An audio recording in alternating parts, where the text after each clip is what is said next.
할렐루야, 주님의 이름으로 평안의 인사를 드립니다. 사순절 35번째 날 아침, 마가복음 11장 1절에서 27절의 말씀을 통해 언제든 쓰임받을 준비를 하라라는 제목으로 말씀을 묵상하기를 소망합니다. 너희는 맞은편 마을로 가라.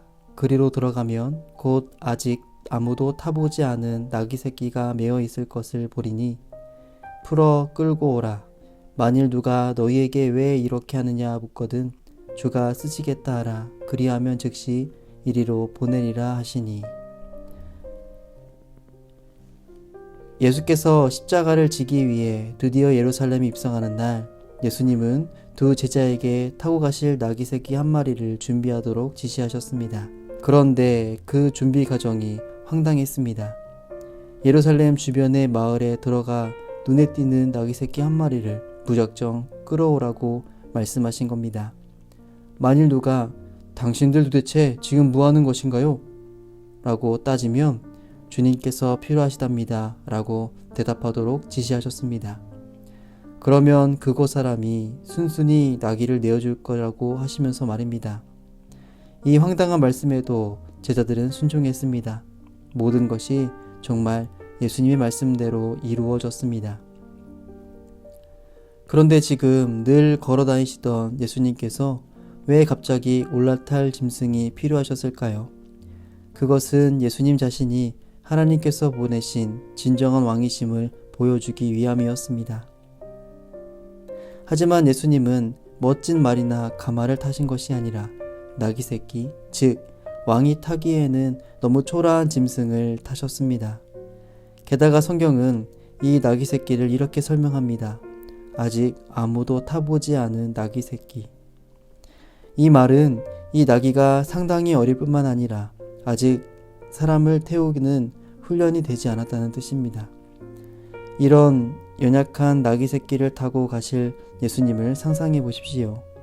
얼마나 우스꽝스럽고 어색한 행진이 되겠습니까?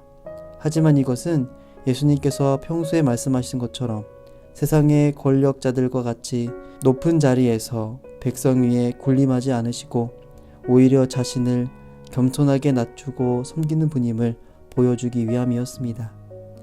하지만 아무리 예수님께서 이런 목적으로 나귀 새끼가 필요하셨다고 해도 이렇게 일방적으로 나귀 새끼를 끌어오는 것은 문제가 되지 않을까요? 만일 누가 너희에게 왜 이렇게 하느냐 묻거든 주께서 쓰시겠다 하라. 예수님은 자신을 주인이라고 표현하십니다. 그리고 쓰시겠다라는 원문의 뜻을 보면 필요하다입니다. 한마디로 주인께서 이것을 필요로 하신다는 뜻입니다. 이 대목에서 예수님은 우리의 생명을 포함한 현재 우리가 누리는 모든 것이 하나님의 소유라는 사실을 가르치고 계십니다.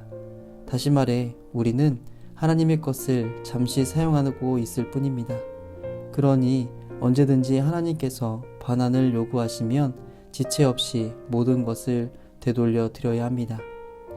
그리스도인은 내 것을 주장하지 않는 사람들입니다. 모든 것이 하나님의 것임을 믿고 고백하는 사람들입니다. 자신의 재산뿐만 아니라 재능, 건강, 가정, 일터, 그리고 자신의 과거, 현재, 미래까지 모두 하나님의 소유임을 고백하는 사람들입니다. 그리고 자신이 누리고 있는 모든 것이 하나님의 필요에 따라 언제든지 하나님께서 원하시는 대로 쓰시기를 소망하는 사람들입니다. 어떤 사람은 내가 가진 것이 너무 보잘것없어서 하나님께 내어놓을 수가 없습니다 라고 말합니다. 하지만 기억하십시오. 예수님은 멋진 말이 아닌 경험이 없고 유약한 나귀 새끼가 필요하다고 말씀하셨습니다. 아무리 천하고 보잘것없는 존재라도 예수님 손에서는 가장 값지고 귀한 존재로 변화됨을 믿으며 내 모든 것을 기쁘게 드려야 할 것입니다. 함께 기도하겠습니다. 하나님, 내가 가진 모든 것이 알고 보니 주님의 것이었습니다. 그러기에 주가 쓰시겠다고 외쳤을 때 믿음으로 내어드린 나귀 주인처럼 우리도 주께서 쓰시고자 할 때 나의 모든 것을 내어드릴 수 있는 사람이 되게 하옵소서. 예수님의 이름으로 기도합니다. 아멘.